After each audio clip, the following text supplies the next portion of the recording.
এই দরজার ওই পারে এক ডাইনি আছে, তোমরা দুইজন যাও ওর চুল কেটে নিয়ে আসো, ঠিক আছে?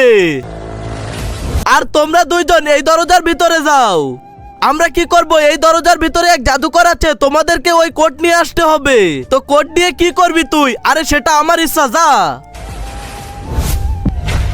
আরে আমাকে ছেড়ে দাও, আমাকে ছেড়ে দাও, আমাকে ছেড়ে দাও, চলে আয়, এখন এর মাথা ফাটিয়ে দেই। গিলি গিলি সু। আরে জাদুকর, তোমার কোট আমাকে দিয়ে দাও। আরে আমি দিতে পারবো না, এটা খুবই দামি, আমরা অনেক দূর থেকে এসেছি, তুমি প্লিজ দাও না, আমি এর জন্য পয়সা দেবো, দাও পয়সা। আচ্ছা আমি নিয়ে আসতেছি, তাড়াতাড়ি আসো। এই নাও পয়সা।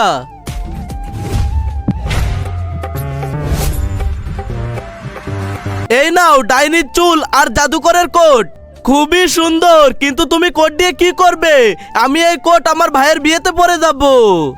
আমরা মনে করছিলাম এটা দিয়ে অনেক বড় কাজ হবে। এই ডাইনির চুল কি কাজে লাগবে? এই ডাইনির চুল তো সবাইকে খুশি করে দেবে। তোমরা সবাই আমার সঙ্গে চলো।